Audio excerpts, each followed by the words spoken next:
On m'a appelée tête de patate jusqu'à mes 17 ans. Je m'appelle Rosalie et je dois vous raconter la nuit qui a tout changé. Mais d'abord, il faut que vous compreniez ce que c'était de grandir en étant la fille moche dans une famille qui vénérait la beauté comme une religion. Imaginez la scène. Chaque fête d'école, chaque réunion de famille, chaque moment qui comptait, j'étais celle qui se trouvait derrière l'appareil photo. Non pas parce que j'adorais la photographie, mais parce que c'était la place des filles moches, dans l'ombre, à immortaliser les moments parfaits de tous les autres. « Rosalie, prends l'appareil », disait maman, sa voix dégoulinant de cette fausse douceur qu'elle réservait aux espaces publics. « Tu es si douée pour trouver le meilleur angle de tout le monde. » Traduction. Toi, tu n'as aucun bon angle, alors rends-toi utile. Ma sœur Chloé, elle, n'a jamais eu à tenir un appareil photo. Chloé était tout ce que je n'étais pas. Blonde, alors que j'étais brune, la peau nette quand je luttais contre l'acné, pleine d'assurance là où je marmonnais. Elle flottait dans la vie, comme si elle était née pour être sous les feux des projecteurs. Et peut-être que c'était le cas. Maman le pensait certainement. Chloé sera une star un jour, racontait maman à quiconque voulait bien l'entendre. Elle a ce petit quelque chose de spécial, vous savez, cette lueur. Et moi, j'étais fiable, comme une pomme de terre. Le pire, ce n'était pas le surnom en lui-même. Les enfants sont cruels, peu importe. Le pire, c'est que ma propre mère a commencé à l'utiliser. Pas en face de moi, bien sûr. Elle était trop maligne pour ça. Mais je l'ai entendue au téléphone avec sa sœur un après-midi, quand j'avais 15 ans. Oh, Chloé auditionne pour le rôle principal dans la pièce de l'école. C'est une comédienne née. Elle illumine la scène. Rosalie aide avec les costumes. Je pense qu'elle est plus du genre à rester en coulisses. Tu sais ce que c'est. Certaines filles sont des roses, d'autres sont, des pommes de terre. Les deux sont nécessaires, mais une seule reçoit le bouquet.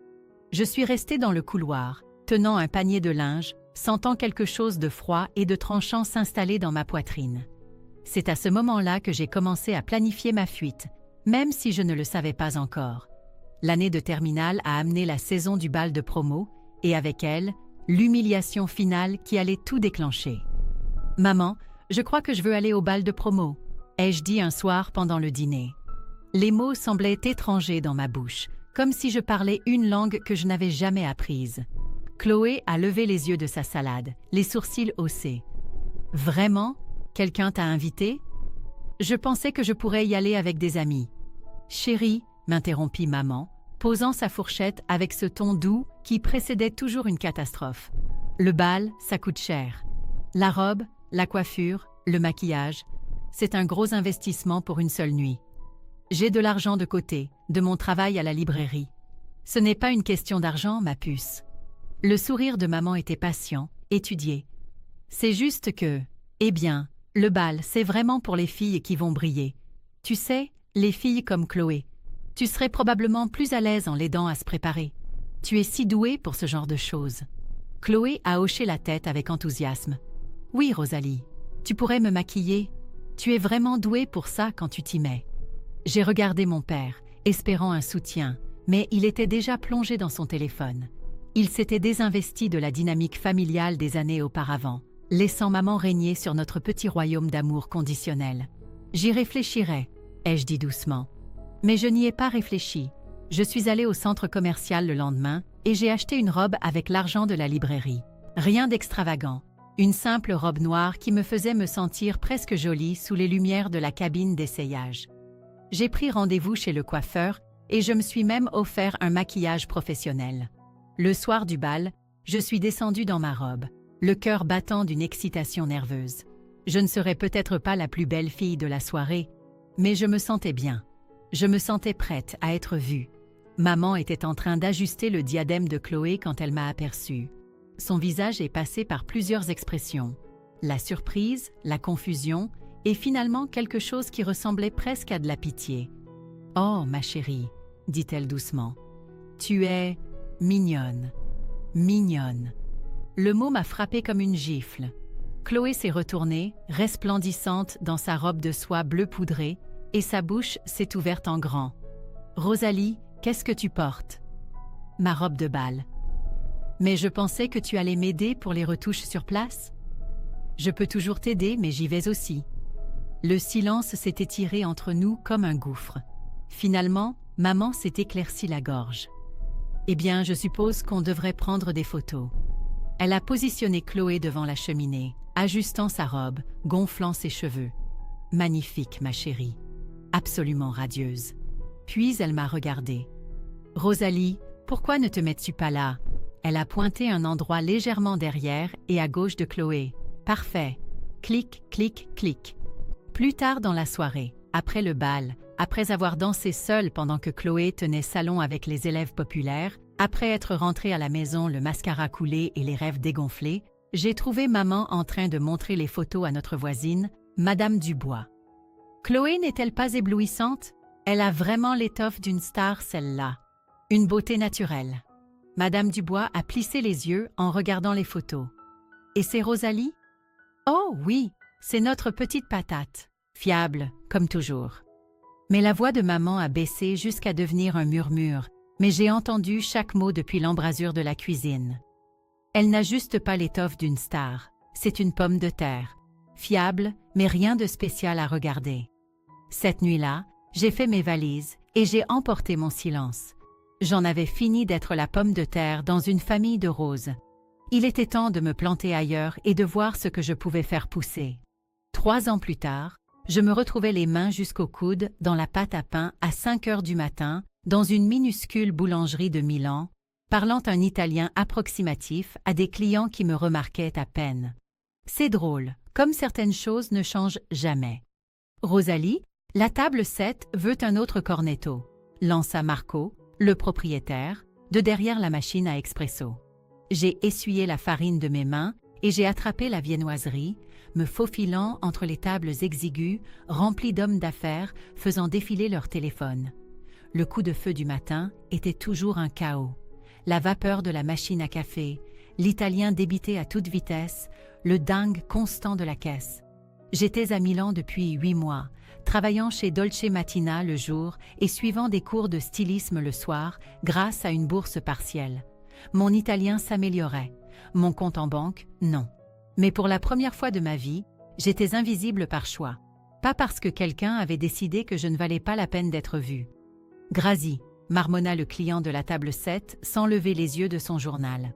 Je me retournais pour retourner en cuisine quand quelqu'un s'est éclairci la gorge derrière moi. « Excusez-moi. » Je me suis retournée.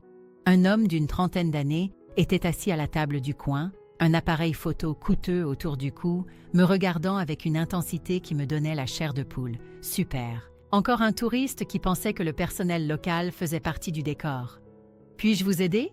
ai-je demandé en anglais, reconnaissant son accent américain. « Vous n'êtes pas italienne. » Très observateur. Il a souri à mon sarcasme. « Je m'appelle Adrien. Je travaille dans la mode. Je suis surtout dénicheur de talent. Et ça fait 22 minutes que je suis assis ici à vous regarder bouger. » Mon estomac s'est noué.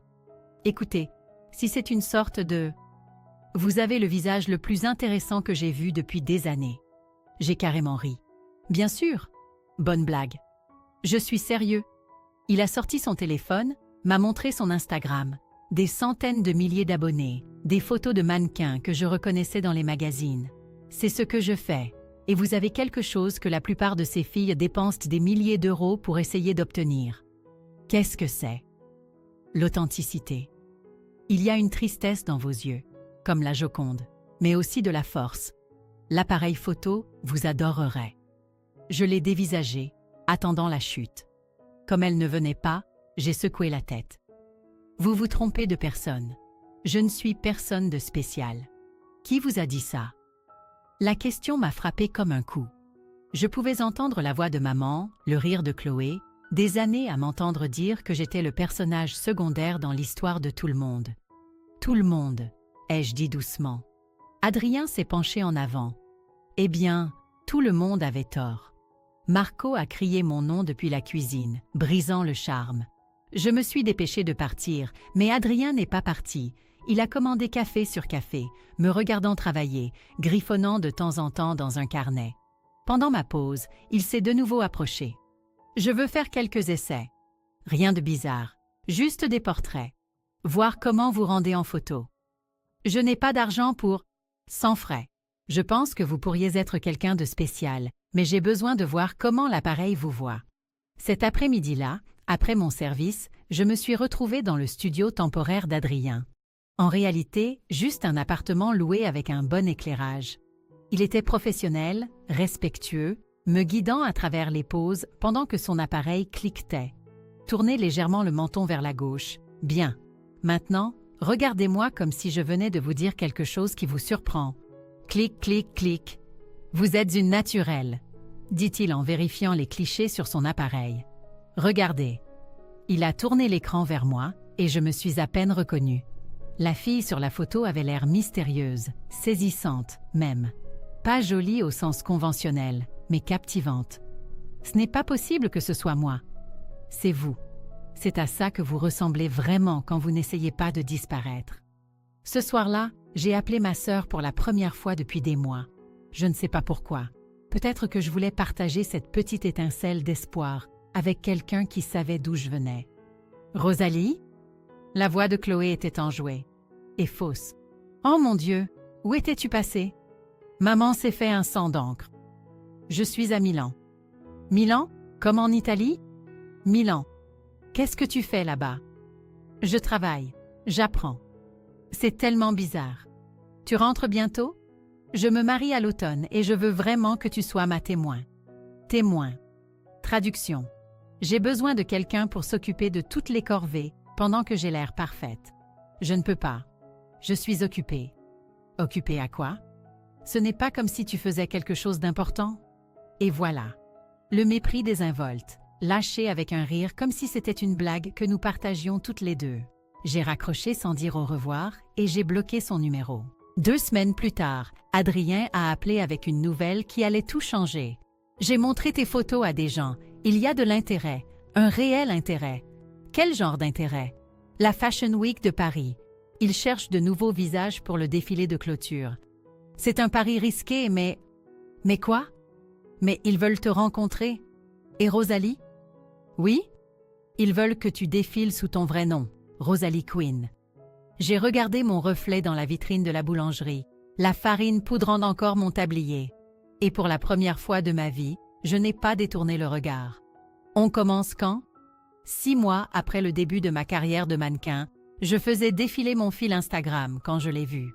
Un article élogieux dans un blog lifestyle quelconque, avec le titre « La beauté locale Chloé Quinn se confie sur ses rêves d'actrice ». Il y avait ma sœur, parfaitement éclairée sur ce qui ressemblait à un portrait professionnel, parlant de son parcours artistique et de sa famille qui la soutenait. L'article mentionnait sa relation fusionnelle avec ses parents et comment ils avaient toujours cru en son potentiel de star. Pas une seule mention de moi, comme si je n'avais jamais existé. J'ai fait une capture d'écran et je l'ai envoyée à Léa, ma vieille amie du lycée qui avait réussi à me retrouver sur les réseaux sociaux quelques semaines plus tôt. Mon téléphone a sonné immédiatement. « Tu te moques de moi ?»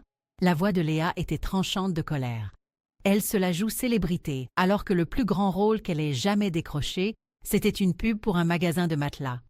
Tu as gardé un œil sur elle, à ce que je vois. Je suis attachée de presse maintenant. Garder un œil sur les gens, c'est littéralement mon travail.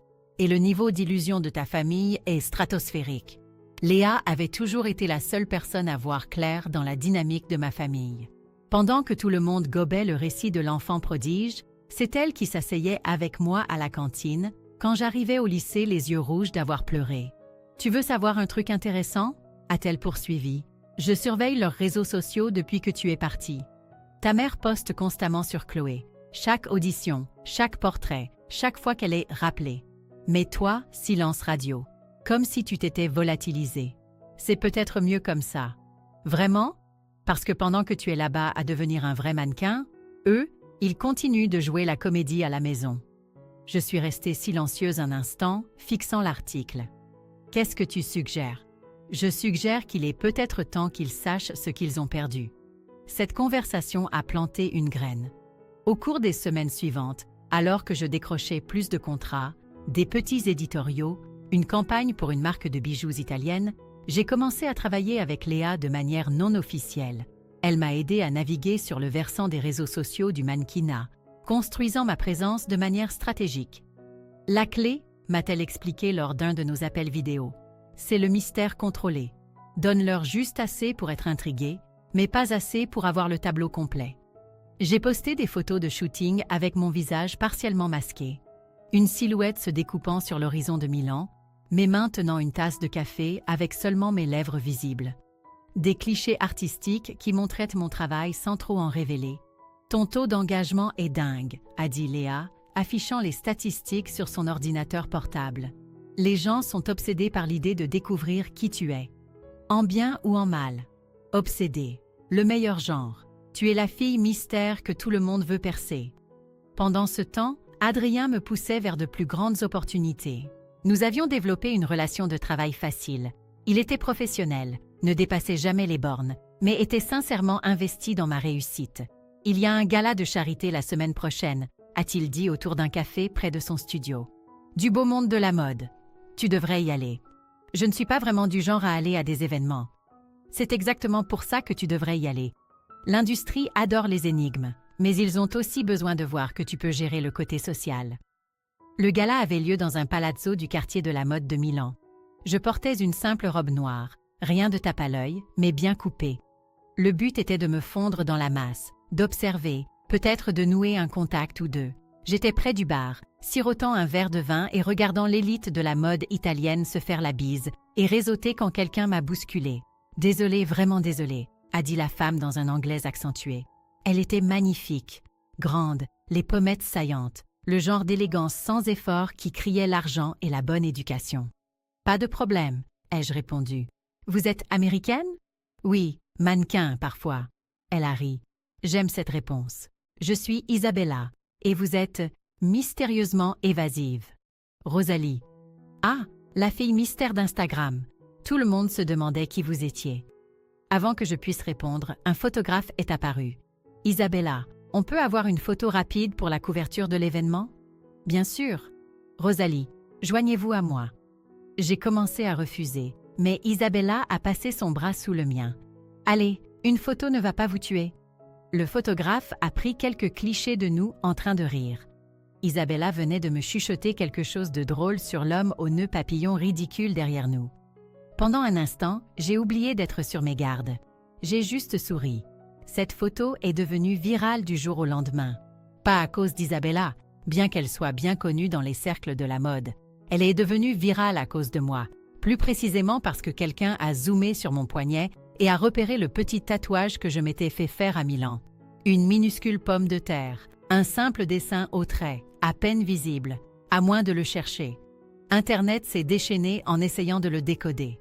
Les blogs de mode s'en sont emparés. Qui est le mannequin mystère au tatouage pomme de terre est devenu un sujet tendance. Mon téléphone a explosé de notifications. Adrien a appelé en riant. « Félicitations, tu viens de devenir célèbre par accident. » Mais ce n'est pas la célébrité qui a fait trembler mes mains alors que je parcourais les commentaires et les reposts. C'était la notification qui est apparue pendant que je les lisais. Une demande d'amis sur Instagram de la part de Chloé. Les messages ont commencé à affluer quelques heures après la demande d'amis de Chloé.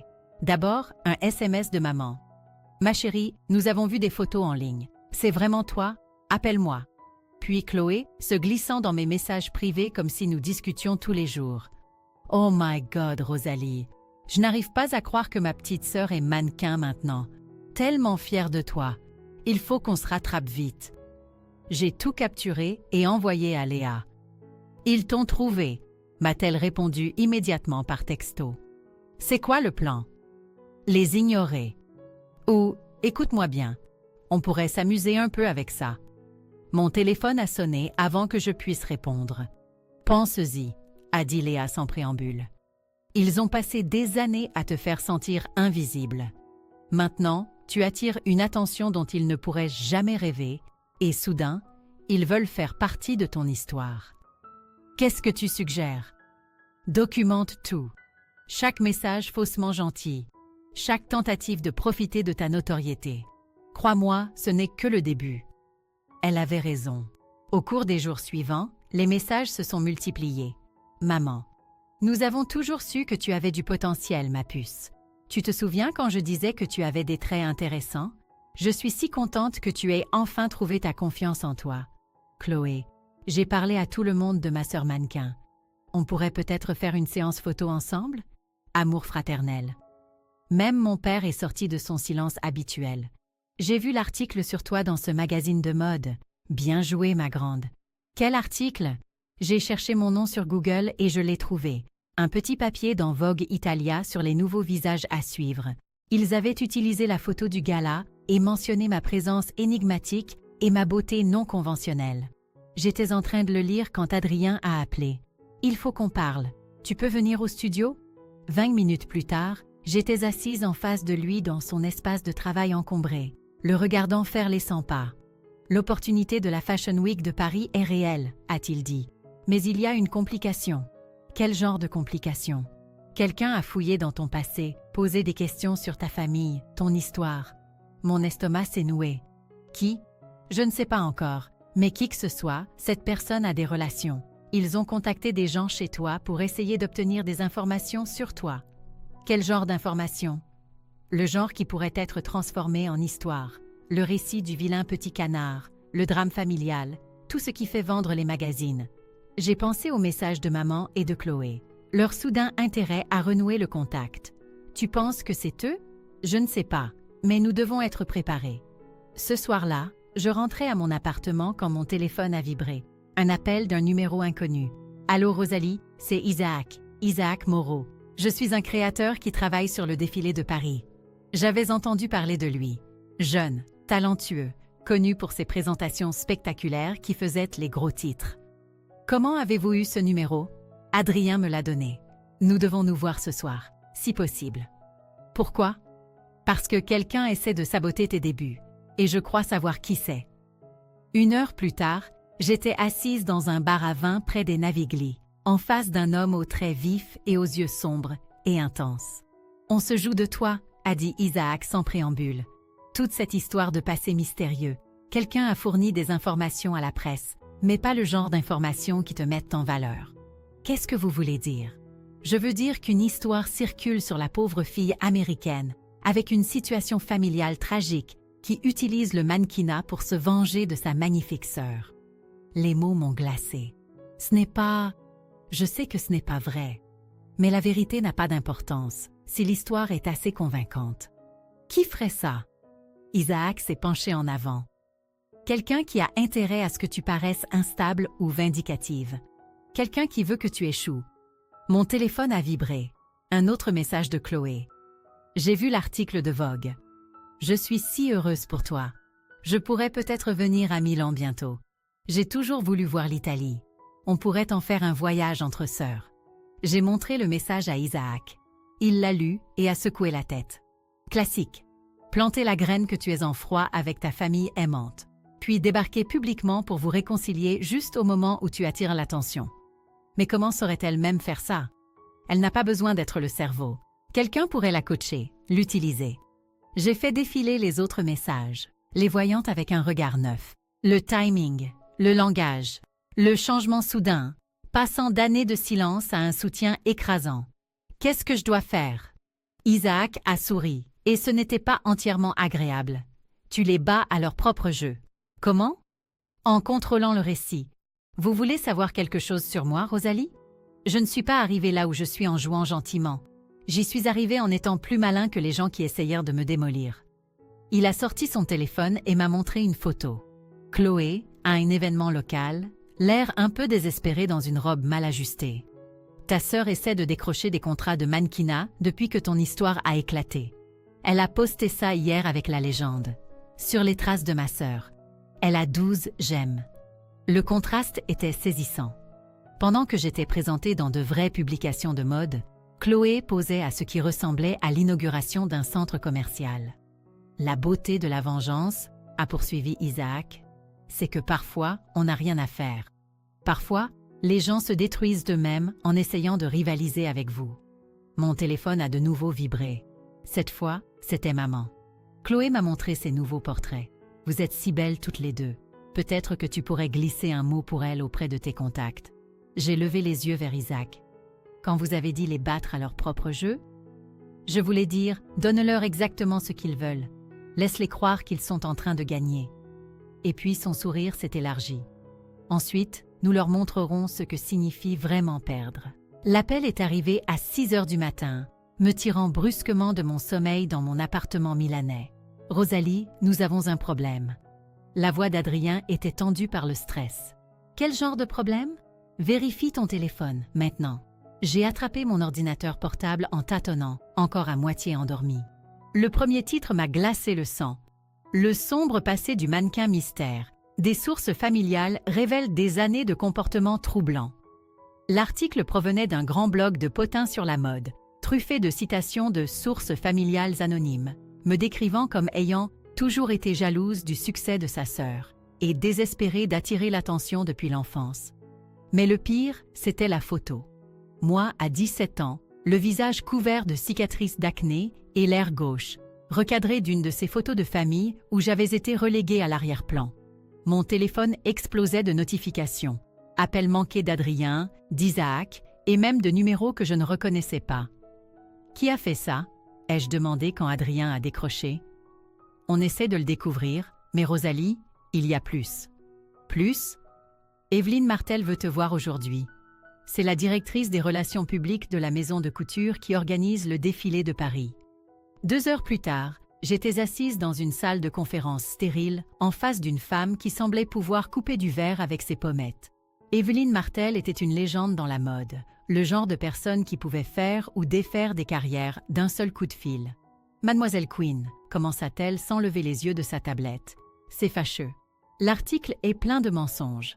La vérité n'est pas pertinente. Ce qui compte, c'est la perception. » Elle a finalement levé les yeux vers moi, son regard froid et calculateur. « En ce moment, vous êtes perçue comme instable, vindicative, utilisant la mode comme une sorte de fantasme de vengeance contre votre famille. Ce n'est pas... Peu m'importe ce que c'est. Ce qui m'importe, c'est de protéger notre marque. Le défilé de Paris est l'événement le plus important de la saison. Nous ne pouvons pas avoir de drame. » Mon estomac s'est serré. « Est-ce que vous me retirez du défilé ?» J'y songe. La porte s'est ouverte et Isaac est entré, sans prendre la peine de frapper. « Evelyne, il faut qu'on parle. »« Isaac, cela ne vous concerne pas. »« Si, ça me concerne absolument.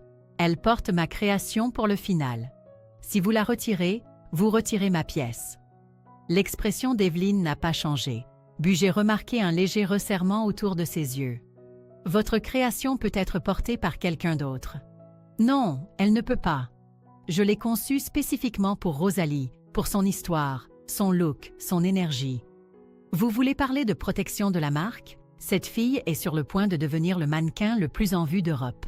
La question est de savoir si nous faisons partie de cette histoire ou non. L'article, ce sont des membres de sa famille désespérés qui essaient de profiter de son succès. N'importe qui avec un demi-cerveau peut le voir. Isaac a sorti son téléphone et a montré quelque chose à Evelyne. Regardez ces chiffres d'engagement depuis la parution de l'histoire. Regardez les commentaires. Les gens ne gobent pas le récit de la victime. Ils se rallient à elle. Il avait raison. J'avais été trop paniquée pour vraiment lire les réponses. Mais en les parcourant maintenant, la plupart étaient favorables. Ça sent le drame familial jaloux. Elle est magnifique et ils sont verts de jalousie. Vengeance classique du vilain petit canard. Et je suis pour. Evelyne a étudié le téléphone, son expression illisible. Cela pourrait se retourner contre nous de façon spectaculaire. Ou ce pourrait être le moment le plus authentique que la mode ait vu depuis des années, a rétorqué Isaac. Une vraie histoire, une vraie émotion, une vraie transformation. N'est-ce pas ce dont tout le monde a faim? Pendant qu'ils débattèrent de mon sort, mon téléphone a vibré avec une notification. Chloé avait posté sur TikTok. La vidéo était un montage de photos de nous enfants, de vacances en famille, d'événements scolaires, sur une musique émouvante. La légende disait « Tellement fière de ma petite sœur qui poursuit ses rêves. On a toujours été les plus grandes supportrices l'une de l'autre. Amour fraternel, famille avant tout. » Les commentaires affluaient déjà. « Ta sœur est si belle. Tu dois être si fière. La famille idéale. » J'ai montré la vidéo à Isaac. Sa mâchoire s'est crispée. Elle essaie de réécrire l'histoire en temps réel. Qu'est-ce que je fais? Tu racontes ton histoire. La vraie. Ce soir-là, j'ai posté une seule photo sur Instagram. C'était un selfie dans le miroir, le dos à l'appareil, montrant le tatouage sur mon cou que la plupart des gens n'avaient pas encore vu. Un texte simple sur mes omoplates, Jeanne Dupont. La légende était encore plus simple. Certaines histoires ont 2 versions, d'autres ont une vérité. En 1 heure, elle avait des milliers de j'aime et des centaines de commentaires. Les gens disséquaient chaque détail, essayant de comprendre la signification du tatouage, le moment de la publication. Mon téléphone a sonné. Le numéro de maman. Rosalie, ma chérie, qu'est-ce que tu fais? Cette publication, les gens posent des questions. Quel genre de questions? Sur le tatouage. Sur ce que tu veux dire par vérité. Ma chérie, nous sommes une famille. Nous devrions gérer ça en privé. Comme nous avons tout géré en privé, je ne comprends pas pourquoi tu es si hostile. Nous t'avons toujours soutenu. Vraiment? Un silence s'est étiré entre nous. Finalement, la voix de maman est revenue, plus faible maintenant. Je pense qu'il y a eu un malentendu. Peut-être qu'on devrait tous s'asseoir et parler quand tu rentreras à la maison. Je ne rentre pas à la maison. Mais le mariage de Chloé? Je suis occupée ce week-end-là. À faire quoi? J'ai regardé mon reflet dans le miroir, le tatouage qu'Isaac m'avait aidé à concevoir, le visage qui était enfin vu comme je voulais qu'il le soit. À défiler à la Fashion Week de Paris. J'ai raccroché avant qu'elle ne puisse répondre. Isaac m'a envoyé un texto 1 heure plus tard. Evelyne a changé d'avis. Tu es toujours dans le défilé, mais Rosalie? Oui? Quoi que tu prépares pour Paris, fais en sorte que ça compte. Tu n'auras pas d'autre chance comme celle-ci. J'ai fixé le message, puis le TikTok de Chloé qui tournait toujours sur mon téléphone, son faux sourire figé à l'écran. Ne t'inquiète pas, ai-je tapé en réponse. Je le ferai. Les invitations sont arrivées sur un papier cartonné couleur crème avec un gaufrage doré. Très officiel, très exclusif. Madame Meredith Quinn et Mademoiselle Chloé Quinn sont cordialement invitées à assister à la Fashion Week de Paris en tant qu'assistante média invitée de Rosalie Quinn. J'avais travaillé avec Léa pour élaborer la formulation parfaite, assez formelle pour paraître légitime, assez spécifique pour qu'elle se sente importante, mais avec ce petit détail qui aurait son importance plus tard. Assistante média invitée, avait demandé Léa lorsque nous les concevions. C'est délicieusement mesquin. C'est exact, elles vont assister à la création d'un récit médiatique. Les réponses sont arrivées en quelques heures. Maman a appelé la première, pratiquement à bout de souffle d'excitation. « Rosalie, ma chérie, c'est incroyable. La Fashion Week de Paris. Je n'arrive pas à croire que notre petite fille défile à la Fashion Week de Paris. » Notre petite fille? Tu sais ce que je veux dire. Je suis si fière de toi. Nous le sommes toutes les deux. Le texto de Chloé était encore plus effusif. « Oh my God, Paris! C'est comme un rêve qui devient réalité. J'ai hâte de te soutenir. Est-ce que je devrais apporter mon portfolio, juste au cas où? On ne sait jamais qui pourrait être là. » J'ai tout capturé et envoyé à Isaac. « Ils ont mordu à l'hameçon », a-t-il répondu par texto. « Tu es sûr de toi? » « J'en suis sûre. » Les 2 semaines suivantes ont été un tourbillon d'essayages, de répétitions et de préparatifs finaux. La création d'Isaac était stupéfiante, une robe fluide qui paraissait d'une simplicité trompeuse de face, mais qui révélait des détails de découpe complexes le long du dos et des épaules. Parfaite pour mettre en valeur l'œuvre complète sur laquelle j'avais travaillé. Le tatoueur a fait un travail incroyable, a dit Isaac lors de notre dernier essayage en ajustant l'encolure de la robe. Quand as-tu fait faire le reste? Je me suis regardée dans le miroir. Le texte Jeanne Dupont sur mon cou n'était que le début. En dessous, en écriture élégante, se trouvaient les mots qui avaient façonné mon enfance. Tête de patate. Et en dessous, en lettres capitales, regarde-moi grandir. La semaine dernière, je voulais m'assurer qu'il serait guéri à temps. Et tu es prête à ce qu'il le voie? Je suis prête depuis des années. La veille du défilé, maman et Chloé sont arrivées à Paris. Je les ai retrouvées à leur hôtel, un endroit agréable, mais pas luxueux. Je m'en étais assurée. Rosalie.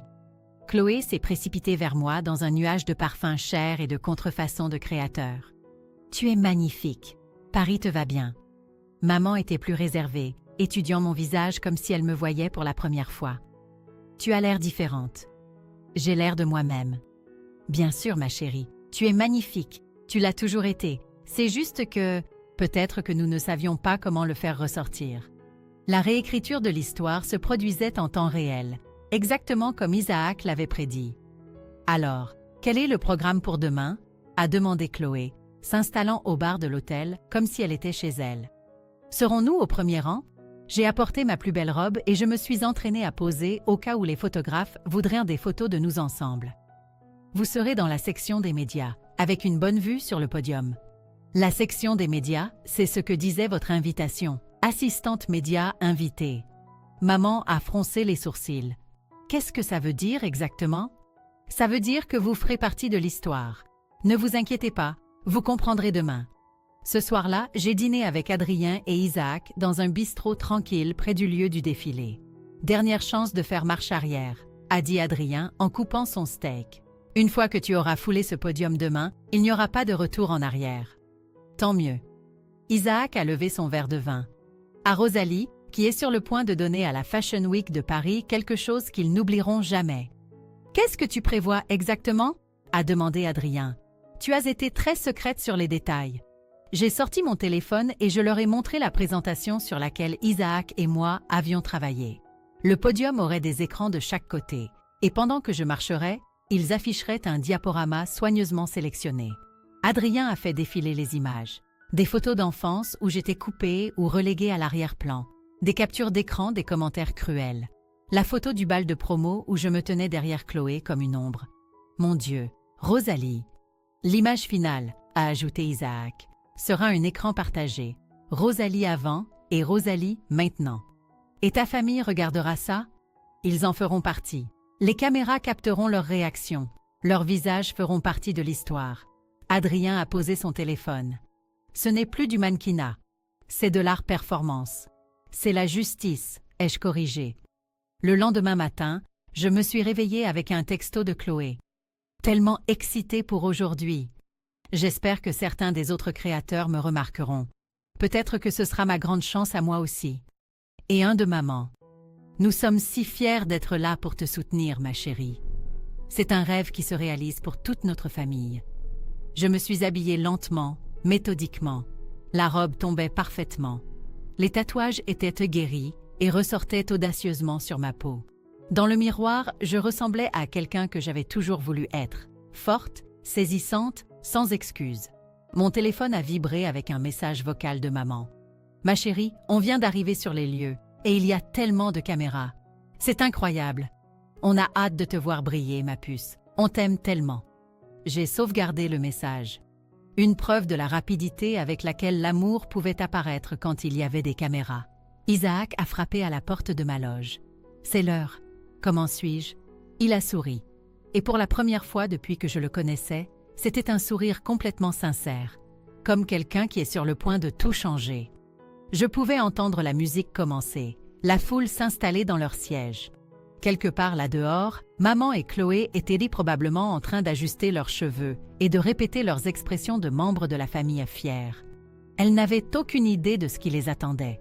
« Allons leur donner un spectacle », ai-je dit.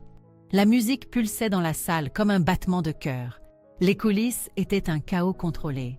Des mannequins retouchant leur maquillage, des créateurs faisant des ajustements de dernière minute, des assistants courant partout avec des presse-papiers et des casques. 5 minutes avant le final, a crié quelqu'un. Je me tenais dans les ailes, regardant les autres mannequins terminer leur passage. Le public était électrique. Rédacteurs de mode, célébrités, acheteurs, tous ceux qui décidaient de ce que la beauté signifiait dans le monde. Prête? Isaac est apparu à côté de moi, ajustant les derniers détails de la robe. Je suis prête depuis 7 ans. À travers une ouverture dans le rideau, je pouvais voir la section des médias. Maman et Chloé étaient assises au 3e rang, leur téléphone sorti, enregistrant tout. Chloé n'arrêtait pas de vérifier ses cheveux et l'objectif de son téléphone entre 2 prises. Elles ont l'air excitées, a observé Isaac. Elles devraient. Elles sont sur le point de devenir célèbres. Le mannequin avant moi a terminé son passage et nous a dépassés en coulisses. La musique a changé, devenant plus profonde, plus dramatique. C'était le moment. Mesdames et messieurs, la voix de l'annonceur a retenti dans le système de sonorisation. Nous vous présentons notre pièce finale, Métamorphose, portée par Rosalie Quinn. Je suis entrée sur le podium. Les lumières étaient aveuglantes au début, mais je m'étais entraînée pour ça. un pied devant l'autre, les épaules en arrière, le menton haut. La robe flottait derrière moi comme de la soie liquide, et je sentais les découpes exposer mon dos, mes épaules, l'œuvre d'art que j'avais gravée sur ma peau. Les flashs des appareils photo crépitaient comme des éclairs. Le public était silencieux, hypnotisé. À mi-chemin du podium, les écrans de chaque côté se sont allumés. La première image est apparue. Moi, à 8 ans, debout derrière Chloé lors d'une pièce de théâtre à l'école, à peine visible à l'arrière-plan alors qu'elle occupait le devant de la scène dans un costume scintillant. Des murmures ont parcouru la foule. J'ai continué à marcher, mon rythme régulier, délibéré. L'image suivante a flashé. Moi, à 13 ans, tenant un appareil photo à l'anniversaire de Chloé pendant qu'elle posait avec des amis. J'étais presque entièrement coupée du cadre. Les murmures se sont faits plus forts. Dans la section des médias, je pouvais voir le visage de maman changer, la confusion remplaçant son sourire fier. Un autre pas, une autre photo. Moi à 15 ans, debout maladroitement sur le côté, pendant que Chloé se faisait ajuster sa robe pour une fête du lycée. L'assistante de la boutique se détournait littéralement de moi pour se concentrer sur ma sœur. « Oh mon Dieu !» a chuchoté quelqu'un au premier rang. J'ai atteint le bout du podium et j'ai fait une pause, me tournant lentement pour que les caméras puissent capturer chaque angle. La robe était conçue pour ce moment. En me tournant, le dos s'est complètement ouvert, révélant le tatouage complet. Tête de patate, en lettres capitales sur mes omoplates. Regarde-moi grandir, en dessous, en écriture élégante. La foule a eu un hoquet de surprise. Les appareils photos se sont déchaînés, flashant si rapidement que cela ressemblait à une lumière stroboscopique. Sur les écrans, d'autres images sont apparues en succession rapide. La photo du bal de promo où je me tenais derrière Chloé comme une ombre. Des captures d'écran de publications familiales sur les réseaux sociaux où j'étais identifiée mais jamais mise en avant. Les surnoms cruels écrits en texte brut. J'ai commencé à rebrousser chemin et l'image finale est apparue sur les écrans. C'était un écran partagé. À gauche, moi à 17 ans, le visage couvert de cicatrices d'acné et l'air misérable, tenant un appareil photo à un énième événement familial. À droite, moi, maintenant, marchant sur ce podium, m'appropriant ce moment. La légende est apparue en dessous. Ils ne m'ont jamais vu venir. Le public a éclaté. Pas seulement les applaudissements polis de la Fashion Week, mais un choc et une admiration authentique. Les gens étaient debout, les téléphones sortis, capturant chaque seconde. J'ai atteint le bout du podium et je me suis arrêtée face à la foule. Pendant un instant, j'ai laissé mon regard balayer toute la salle. Les rédacteurs de mode tapaient frénétiquement sur leur téléphone. Les célébrités avaient l'air stupéfaites. L'énergie dans la pièce était électrique, dangereuse. Puis je les ai trouvées. Maman et Chloé étaient assises, figées sur leur siège. Le visage de maman était blanc, sa bouche légèrement ouverte. Chloé avait l'air d'avoir reçu une gifle, son téléphone pendant mollement dans sa main. Nos regards se sont croisés à travers la salle bondée. Je n'ai pas souri. Je n'ai pas fait de signe de la main. Je les ai juste regardés avec le même regard fixe que j'avais perfectionné pendant des années d'invisibilité. Puis je me suis retournée et j'ai quitté le podium. Les coulisses étaient un pandémonium. Isaac m'a attrapée dès que je suis sortie. C'était incroyable. Toute la salle est en délire. Adrien est apparu, souriant largement. Rosalie, c'était... Je n'ai jamais rien vu de tel. Les téléphones, les caméras, tout le monde en parle. Comment ça rendait de l'extérieur? Comme la justice, a-t-il dit simplement. Mon téléphone explosait déjà de notifications, mais je les ai ignorées. Il serait temps de gérer les conséquences plus tard. Mademoiselle Quinn. Une jeune assistante s'est approchée nerveusement. Il y a des gens qui veulent en vous voir. Ils disent que c'est votre famille. À travers le chaos des coulisses, je pouvais les voir. Maman et Chloé, l'air petite et déplacée parmi les professionnels de l'industrie de la mode. Le maquillage soigneusement appliqué de maman était maculé et la posture assurée de Chloé s'était effondrée. « Dites-leur que je suis occupée », ai-je dit. Mais ils insistent beaucoup. « Dites-leur », ai-je répété plus fort cette fois, que je suis occupée. Isaac m'a serré l'épaule. « Tu l'as fait. » On l'a fait. Mon téléphone a vibré avec un message vocal, le numéro de maman. J'ai failli le supprimer, mais quelque chose m'a poussé à l'écouter. Sa voix était tremblante, désespérée. « Rosalie, ma chérie, s'il te plaît, il faut qu'on parle. Je sais comment ça peut paraître, mais tu dois comprendre. On essayait seulement de te protéger. On pensait que si on ne te donnait pas trop d'espoir, tu ne serais pas blessé si les choses ne marchaient pas. On a eu tort, mais on essayait de te protéger. J'ai sauvegardé le message et j'ai rangé mon téléphone. La protection. C'est comme ça qu'elles appelaient en ça maintenant. La musique jouait toujours. Le spectacle continuait. Mais ma partie était terminée. J'avais enfin été vue. Les gros titres ont commencé à apparaître avant même que je quitte les lieux. Choc à la Fashion Week. Un mannequin expose les abus familiaux lors d'un défilé stupéfiant. La tête de patate qui a lancé 1000 conversations. La vengeance de Rosalie Quinn, quand la haute couture rencontre la vérité brute. Adrien m'a trouvé dans ma loge, parcourant la couverture médiatique sur mon téléphone. « Tu dois voir ça », a-t-il dit, me montrant son écran. « C'est partout. CNN, la BBC, même les matinales chez nous en parlent. » La vidéo de mon passage avait déjà été vue des millions de fois. Les commentaires affluaient de personnes partageant leurs propres histoires de frères ou sœurs négligés, de bouc émissaire familial, de celui ou celle à qui on a dit qu'il ou elle n'était pas assez bien. C'est bien plus grand que la mode, ai-je dit en les lisant. C'était le but, n'est-ce pas? Mon téléphone a sonné. Le nom de Léa s'est affiché à l'écran. Bordel, Rosalie. Tu sais ce que tu viens de faire? J'ai défilé. Tu viens de devenir le mannequin le plus célèbre du monde. Mon téléphone n'arrête pas de sonner. Demande d'interview, contrat avec des marques, offre de documentaires. Tout le monde veut te parler. Et elle? Ma famille? Oh ma chérie, l'Instagram de Chloé se fait démolir. Les gens postent des captures d'écran de ses anciens posts sur toi, la traitant d'hypocrite. Et ta mère? Léa a fait une pause. Quelqu'un a retrouvé ses publications Facebook de l'époque où tu es partie. Celle où elle disait aux gens que tu traversais une phase et que tu reviendrais en rampant quand la réalité te frapperait.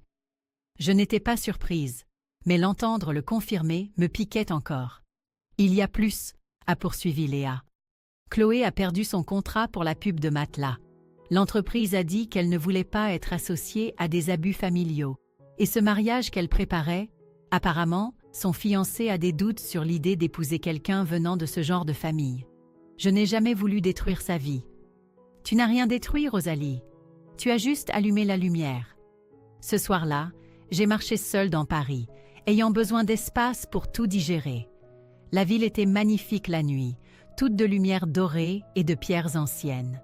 Je me suis retrouvée dans un petit café près de la Seine, commandant un café et regardant les gens passer.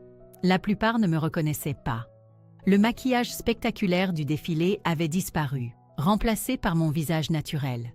J'étais juste une autre fille à Paris, à l'exception du tatouage qui dépassait de mon col. Mon téléphone a vibré. Un texto d'un numéro inconnu. « Salut, Rosalie, c'est ton père. Je sais que nous n'avons pas parlé depuis des années, et je sais que je t'ai laissé tomber. J'aurais dû te protéger de ce qui se passait dans notre maison. J'ai été un lâche, et je suis désolée. J'ai vu ce que tu as fait aujourd'hui, et je veux que tu saches que je suis fière de toi. Je l'ai toujours été, même quand j'étais trop faible pour le dire. J'ai retrouvé quelque chose que je pense que tu devrais avoir. » Le message suivant était une photo. Elle était vieille, délavée sur les bords. Moi, petite fille, peut-être 6 ans, tenant un appareil photo jouet et souriant à celui qui prenait la photo. Au dos, de l'écriture de mon père. Elle voit le monde qu'ils ne peuvent pas voir. J'ai fixé la photo pendant un long moment, me souvenant de cette petite fille qui voulait juste être vue, compter, être suffisante. Mon téléphone a sonné. Le nom d'Isaac. « Où es-tu? On fait la fête au Meurice. Tout le monde de la mode est là et ils veulent tous te rencontrer. Je ne suis pas vraiment d'humeur à faire la fête. Rosalie, tu viens de changer toute la conversation sur la beauté, la famille, l'authenticité. Tu comprends ce que tu as accompli. J'ai regardé autour du café, les gens ordinaires vivant leur vie ordinaire, et j'ai réalisé que quelque chose avait changé en moi. La colère qui m'avait animée pendant si longtemps était toujours là, mais elle semblait différente maintenant. Plus propre, comme si elle avait rempli sa fonction. J'arrive dans 1 heure. La fête était tout ce qu'Isaac avait promis. Du champagne, des gens influents, des félicitations de créateurs dont je n'avais lu les noms que dans les magazines. Mais le moment qui a le plus compté est arrivé lorsqu'une jeune fille, peut-être de 16 ans, s'est approchée de moi nerveusement. Excusez-moi, vous êtes Rosalie? Oui, je voulais juste vous dire merci. Je suis la sœur moche, moi aussi. Et voir ce que vous avez fait ce soir, ça m'a donné l'impression que je ne suis peut-être pas aussi invisible que je le pensais. Elle est partie avant que je puisse répondre, mais elle n'avait pas besoin de rester. Elle m'avait déjà donné tout ce que j'avais besoin d'entendre. Adrien est apparu à côté de moi avec 2 coupes de champagne. Alors, quelle est la suite pour la fille qui a cassé Internet? J'ai pensé aux offres que Léa avait mentionnées, aux opportunités qui découleraient de ce moment. Mais surtout, j'ai pensé à cette petite fille avec l'appareil photo jouet et à la façon dont elle était devenue quelqu'un qui pouvait enfin illuminer la scène. Je crois, ai-je dit en levant mon verre, que je ne fais que commencer. Les flashs crépitaient autour de nous, mais pour une fois, je n'essayais pas de disparaître du cadre. Il s'avère qu'être celle qui est dans l'ombre vous rend très doué pour éclairer la scène. Fin de l'histoire.